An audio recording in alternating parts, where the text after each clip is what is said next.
Today on Down with Dedee, my mom will be having a conversation with Carrie Bates. Carrie, thank you for coming on Down with Dedee with me, Dedee. Thank you for having me. I would never have missed this. Thank you. And what other podcast do you ever be asked to be on the video? Will you please listen to some music with me before we start? I wish every meeting started like that. Let me tell you. Yeah, I tell the story a lot, but my there we go. My professor in one of my classes always started our Friday night classes with music in rehab, which is funny because you're a Betty Ford alumni. I am. I'm a breather, but now I'm a breathing Betty because yes, you are. I'm a breathing Betty. I in rehab, she often Kathleen Murphy would use music as a way because you come in all stressed and you're detoxing and you're just kind of a mess. Yeah. So I just thought, wow, what a beautiful way to start my podcast, right? It's awesome. I love it. Well, listen, when I met you, we were at the Betty Ford, was it 40th anniversary, right? 40th, yeah. They asked me to be the keynote speaker. My story with that is I didn't even know what a keynote speaker was. I didn't when I got there. Amazing. No idea what I was doing, girl. There's a lot of people there and they're all in black tie. But I was, up. And it's funny because you know what it is. Once you start to change your perspective, I'm like, is this really about you, Dedee? Or is this about the cause, what you're doing? You're here because you're recovering out loud. They asked you to come speak because you're recovering out loud. Not even that you thought you didn't even recover at Betty Ford, but you recovered and you're trying to help anybody who will listen. Anybody. Right? That's what it's all about, is spreading your hope. And you did that night for sure. Thank you. But your story, now let's go back a little bit. You are an Olympian. Yes. Swimmer. Yes. Well, that's impressive. That is impressive. 3 gold medals in LA, right in your backyard in 1984. So. Wow. 84. Okay. I was running around Hollywood. I was 2 years into acting and I was a fool. Who knows what I was doing? You were like winning an award. You were being magnificent. Now, here's what I thought was interesting. When you had told me one element about your recovery, I thought, wow, this really needs to be talked about, because I didn't tell you this, but I have a friend in rehab who basically had a very similar situation that happened to you, happened to her. And she's still going through it 5 years later. With basically what we're going to talk about real quickly is a broken system, a system that's not acknowledging, I think, something that's incredibly important with recovery, which is effort. Yeah. Effort. Can you tell us about that a little bit, girl? I just think that, are you talking about in terms of the legal system or what, or the? You had mentioned that this was your custody for your children, right? Which a lot of people, recovery or relapse is part of their story. Certainly a part of mine. I mean, I relapsed many, many times. I entered my first treatment center in 2010. And by the time I got to the Betty Ford Center in February of 2012, I had been in 4 residential treatment centers. And so, I didn't get this the first time. I didn't even get it the second time. I had a lot of shame, as most of us do, I think women especially. I had a tremendous amount of guilt. And I really felt like I had lived 40 plus years as an image of what everyone thought I should be as a world champion Olympic gold medalist. And so I was looking as if on the outside, which maybe you can relate to in your profession as well. And then behind closed doors, I was dying on the inside. And so it did take me several tries at this. And unfortunately, because of that, the judge in my divorce case felt it was appropriate to take legal custody of my kids away from me because I had gone to treatment too many times and had proven that I just wasn't going to get this. And, I think for all of us in recovery, or even the millions of us trying to get into recovery, when we hear that, you really do think that everyone's against you at that point. If even a judge is saying she's never going to get this, then you really do start questioning. And I was like 96 days sober when this happened. I had to walk into a courtroom and hear him tell me that. And he said, but don't worry about it.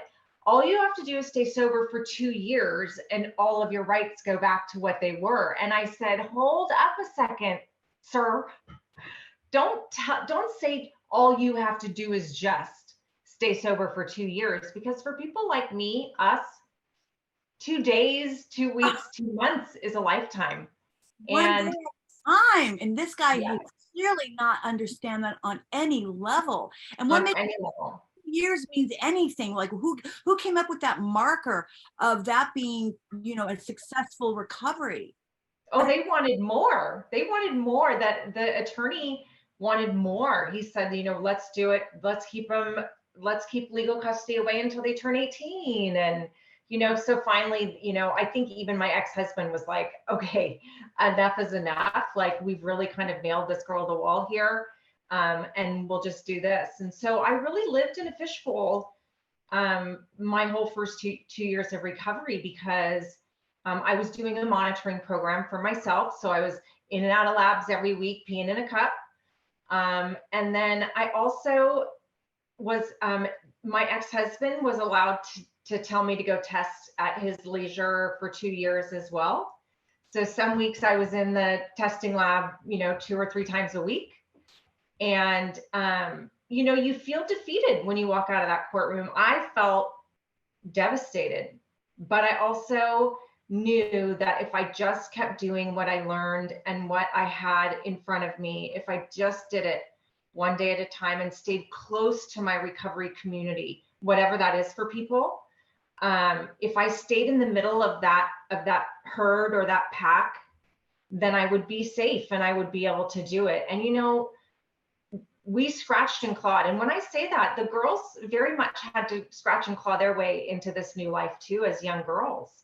Yeah. But we scratched and clawed our way through supervised visits, through, you know, I'm doing my younger daughter's hair in the bathroom and a supervisor is sitting there writing notes, to everything, you know, the 2 years passed, and I'm not going to say it was easy, but I will say it's doable. And that's why I think that that's the kind of hope that we need to be able to impart on other people, is that no matter what obstacles are thrown at us, as we try to gain and maintain sobriety, we can do it if we stay focused on our recovery community and the tools that we learn either in treatment or in outpatient treatment, the 12-step rooms, wherever your path is for recovery. What's so important is we just stay within that and know that this too shall pass and it will end. And today I can tell you 12 years later that I have a relationship with my daughters that I never dreamt I could have. And frankly, it's because I was an alcoholic. You know, one of my daughters, my oldest daughter. I know. Isn't that the crazy part? Same thing with my sons. It's never better now. Yeah, which is insane. But it's true. I mean, I was in Santa Barbara with my daughter. This was years ago when she was looking at colleges. We were in San Luis Obispo, and we were at this kind of restaurant on the beach at night. And, you know, of course, it felt like everyone was drinking, but me. And she said, probably were. And she said, "Mom, do you ever wish that you could still drink?" And I said, "Yeah, I do wish that I was a normal drinker, but I have full awareness I am not." Yeah. But I'm not going to sit here and tell you that I'm one of those people that got into recovery and never, ever wanted to have a drink again. That's just not my story. It's not the truth, too. It's not the truth. I mean, I got asked that just the other day. I mean, I said, they said, "Don't you just miss it?" I said, "Oh, I do miss the celebratory champagne with my family, the celebratory, I don't know, go have a glass of wine, happy hour with friends, that stuff. I don't miss using it to hide. I don't miss it using it by myself to push down the trauma, the pain, the slowly killing myself, the isolation, the shame, the embarrassment. I don't miss any of that, because here's the thing for us. All that goes together in a nice little package."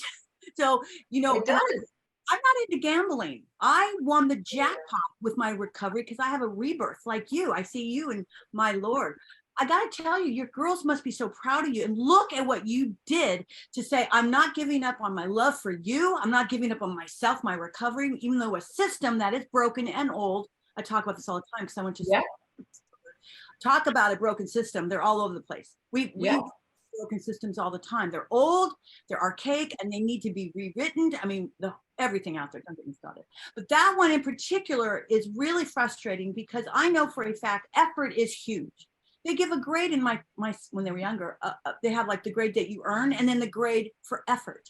Yeah. And I always told my boys, if you got an F in math, but an A in effort in math, I love that. And he goes, what I got an F? I said, no, honey, that just means you're trying 100%. Yeah. That you might need a tutor or you need more help, or maybe the way the teacher's teaching it's not resonating with you because you learn differently, you process. Yeah. Let's tease it out. It's not linear. It's not just an F. There's something. Exactly. It's the same thing with you. Why that judge and other judges don't look at somebody who, how many times? 4 times? You know what that says to me? You were trying so hard. You were not.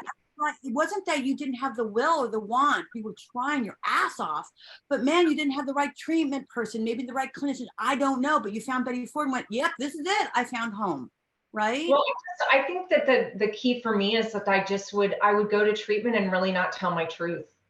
And I believe that our freedom lies inside of our truth. And I had to ask myself the last time I went to treatment, those of us that go in and out of treatment multiple times, I even said this too, like, I've tried this, it doesn't work for me. And, the question that I always ask people today is, well, what are you going to do differently? It's not about where you go, the zip code, the name of the facility, because the reality is we can get sober anywhere. Yeah. But the work starts here, and our willingness to obviously walk in the door, which is gigantic, huge. But then once we get there, to not, I wanted to treat recovery like a buffet. I wanted to kind of take what I liked and then not do the other things. And that led me kind of what you're talking about with gambling.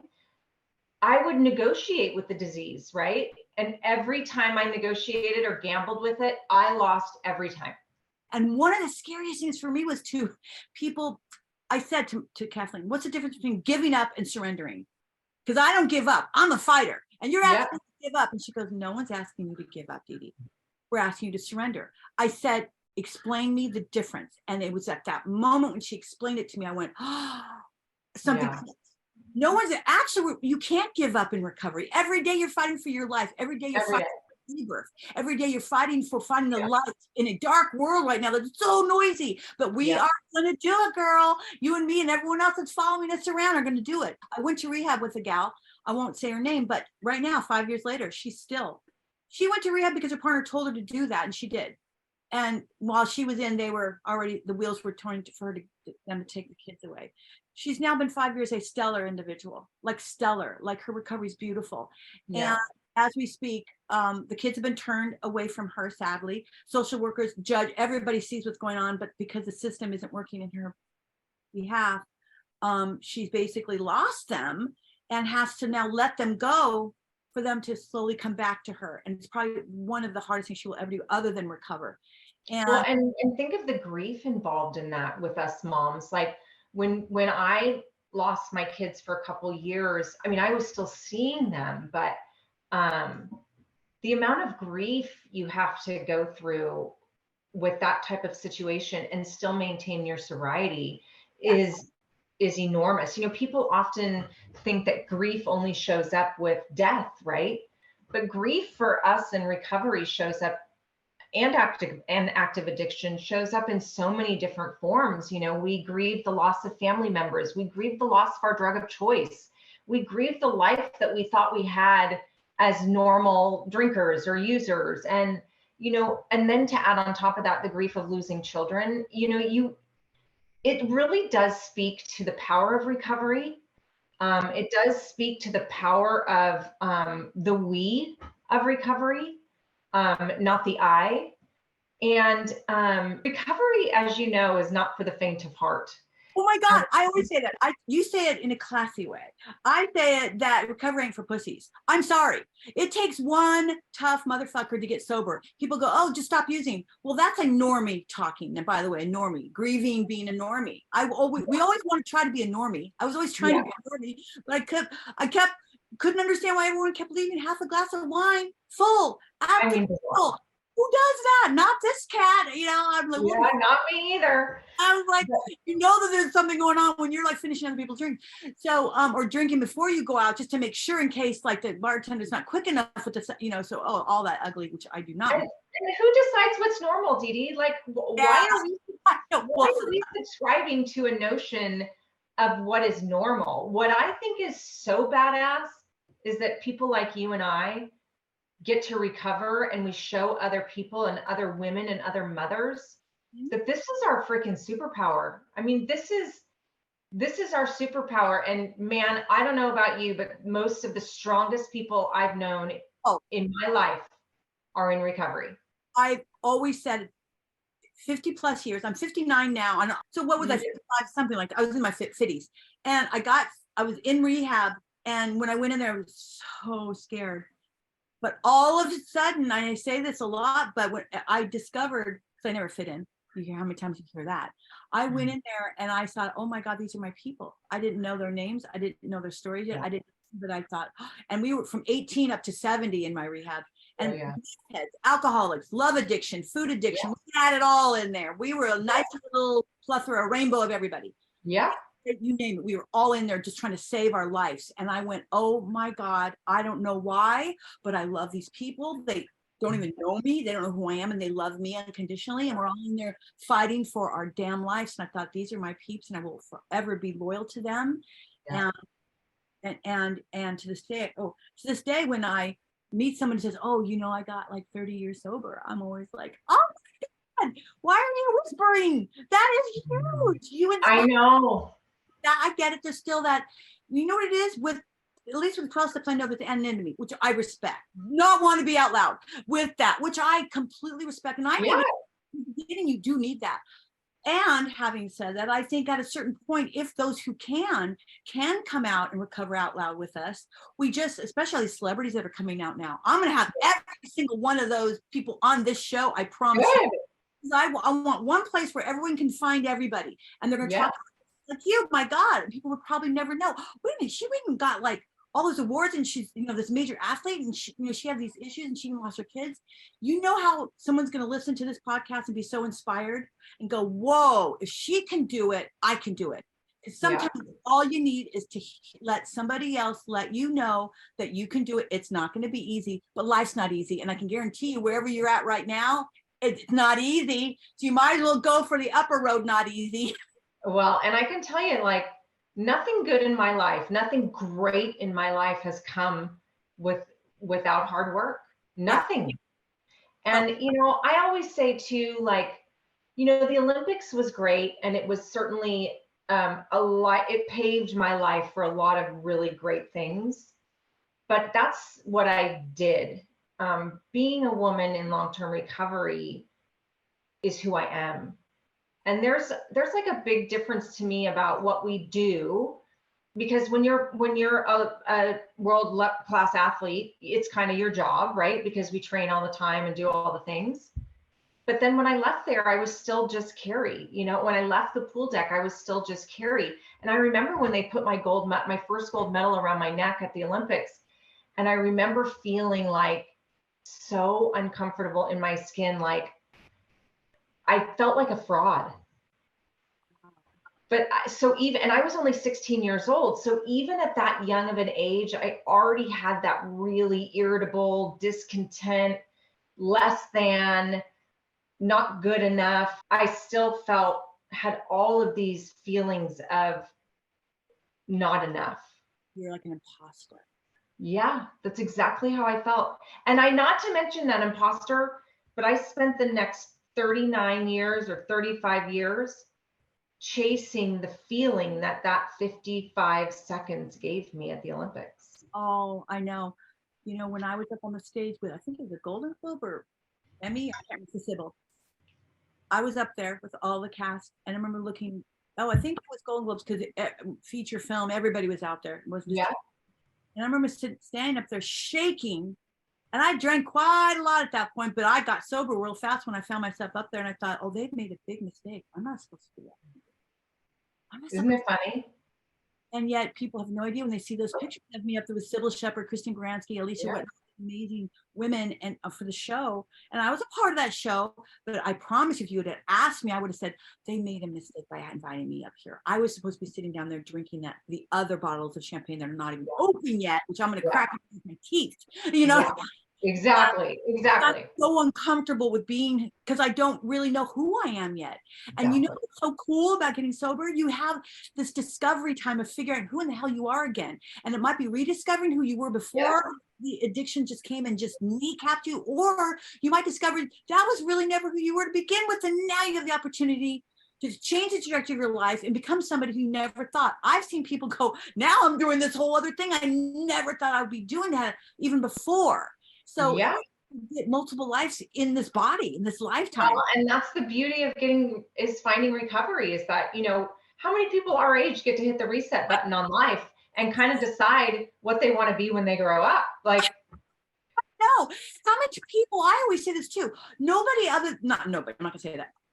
Almost everybody in recovery, and other people who are not, I might add, who are humanitarians, what other people like wake up every day and go, what am I going to do today, to help others, with the solution. And in the process, that ricochets back to me and keeps my ass sober as well, and a happy, healthy, productive person. Next indicated action, how can I be part of the solution? And I think, what a great group of people to be looped in with. I love Down City because I give the opportunity to say, if you want to find a place where you're going to look at recovery, all different kinds of recovery or social welfare issues, this is a show that you're going to be able to find those little bits. But you know what else you can find? If people believe in the paranormal or not. Carrie, oh girl, I definitely do. Yeah, I love your face. If those who are doing audio right now, you got to check this video out. You should see your face. You just lit up. Oh my God, look at I thought you were going to say no, and then you're like, oh no, I do for sure. I 100% do. Okay, is that because it's just you're part of the 80% of all of mankind that now is really believing in some kind of other life form or supernatural, whatever? Or do you have a personal experience with it? Or I don't, and I don't have personal experience other than both of my parents have passed, and I do feel my dad really strongly at times. He was my everything, and so I feel him, not weird, but crazy things happen out there where I'm like, hi, Dad. Oh, I love that. This is one of the reasons why I talk about paranormal, because it's another thing that has a lot of shame, a lot of social stigma. When you talk about it a lot, well, this is just by design a long time ago, but if you go way before our time, thousands of years ago, they've been talking about this stuff for a long time. This is nothing new. But what I love about it is that more and more people are starting to become comfortable with it, and we're less hopefully apt to make fun of these people, because what you just said, there was a time where someone would say, is she drinking again? That just sounds crazy. Now we're at a time, I feel, where we go, of course her father's energy is around her, or of course her father's maybe spirit is around. It depends on how, I think, in tune you are with frequency and energy. And there are those who could say they could probably even see his energy around you. And I say, hey, I want to see too. Give me those glasses, right? Yeah. What a beautiful, pure energy to be able to go to a whole nother level of energy and frequency. I've had some stuff happen to me where I'm like, I cannot deny it, Yeah. I have to tell you, I watch a lot of YouTube and stuff on the paranormal stuff, and they are fascinating. Like, I know. You cannot deny that people are seeing and hearing what they're seeing and hearing. And it is like, I dig it. I want to do it so bad. I want to go to one of these houses that are known for spirits, but most importantly, I've never felt my mom, which is super interesting. And she passed before my dad. And I really wish that there were times that I could feel her, but I also feel like she was pretty sad person.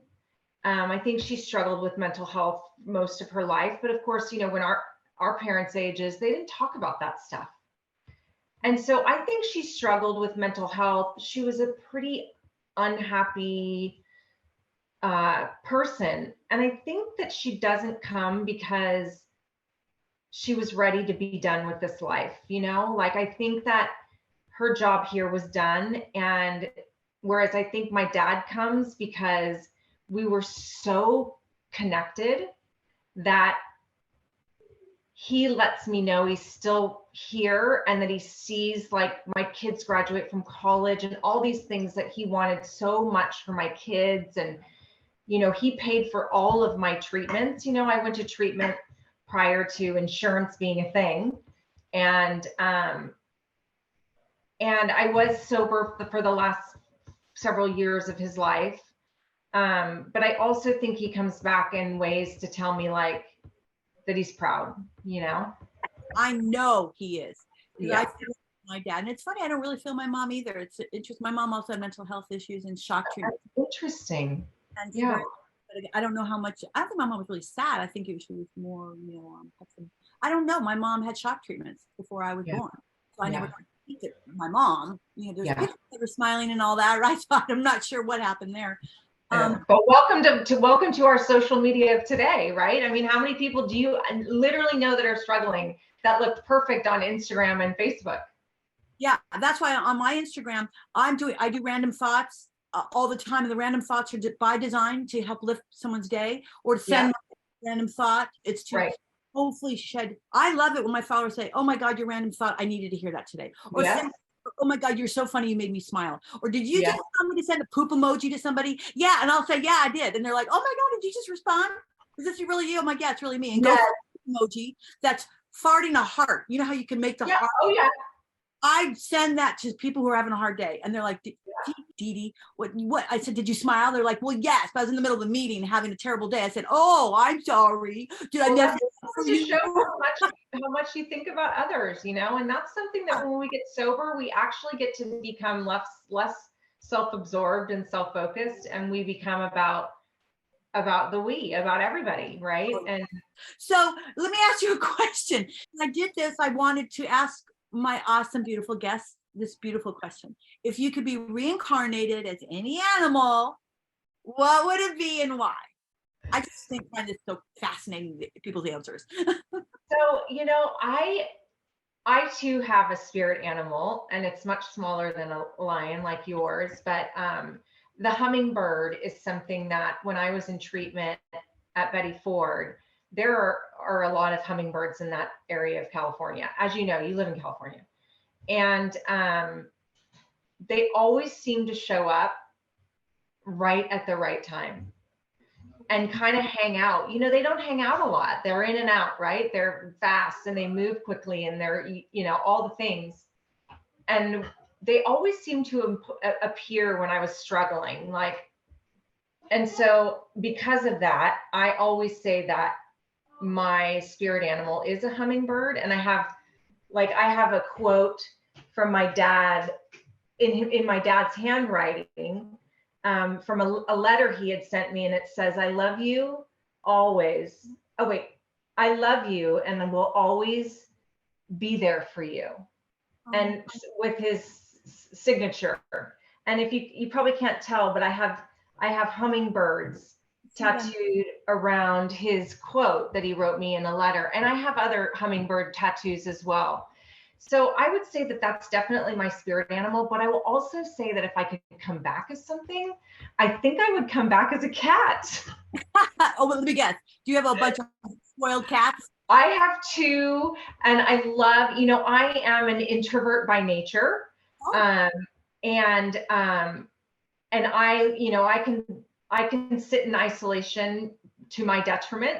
So isolation is not a problem for me. And I love how quietly independent cats are, and they're self managed. And, you know, I just love all that about cats. And I was never a cat person until I got a cat. You know, I got out of rehab in 2010, my first rehab, and the girls were little. And they asked, can we have a kitten? And of course, you know, parenting from guilt, you can have anything you want. Like, what do you need? Because then maybe it'll make me look better, right? And so we got this kitten, and I tell you, that cat, I still have her to this day. And that cat never left my side. When I was sick, withdrawing, throwing up, soaking through the bed because I was sweating in withdrawal, that cat never left my side. And it waited for me. 90 days I spent in my last treatment center, and I had somebody coming over and throwing some food in the bowl. But that cat lived basically by itself for 90 days and waited for me. And so I have a couple, you know, that I'm mixed with, hummingbirds for different reasons, but my connection with her and the whole cat thing for a totally different reason. Oh my God, that is beautiful. Oh, your cat story just breaks my heart. You know, I always say, and other people on my Instagram say this too, we don't deserve them, the animals. We don't deserve them. They're just so, you know, oh my God, your cat. Yeah. I have to ask this question. Everyone's going to die. When you finally came home after 90 days, did your cat punish you like mine would have done? Or was it like, Mommy, you're home? She has always, listen, she rescued me. I didn't just rescue her. She really rescued me. She knew, and to this day, she will come and lay on the bed and literally rest her paw on my hand. She like holds my hand. And it's always in times where I might be feeling a little bit of, you know, something, right? And because as you said, recovery is not a straight line up. You know, it doesn't matter how many years you're sober, how many months or days you're sober. There can be some rollers in there, right? And she always seems to know. She'll get on me and lay almost like a heated blanket, like a weight, how that's supposed to help us have like the weighted blankets. She will get up and lay on me, and it's crazy how in tune she is. I love that. My dog smacks me in the face with her gnarly paw when I'm having a bad day and reminds me, basically slaps me in the face, like, get over it. Step out of it. So rude. My son goes, she just slapped you in the face. I'm like, that is so rude. And then she's like, all happy. And I'm like, okay, that's nice. Carrie, I can't thank you enough for coming on the show. You were amazing. And I can't thank you enough for having me. Like, it was so great to hear your story in November when we were in the desert together. And, you know, I hope we stay connected going forward. I think we're on the same, you know, mission here. And I would love to stay in touch. By design, I have people only talk about one aspect of addiction so that when people hear, they go, well, wait, I want to hear more about that. So we have part 2, season 2, and then we bring a lot of people back. Yeah, fun. Yeah. So I'm back. Yes, think about me. I will come back anytime. Thank you. And I'll see you next time at the Betty Ford. I'll be there breathing Betty. You're stuck with us now. You're stuck with us now. All right. Have a good rest of your weekend. You too, sweetie. Bye-bye. Bye-bye. For more information on today's guest, check out the show notes below or visit our website at www.downwithdedee.com.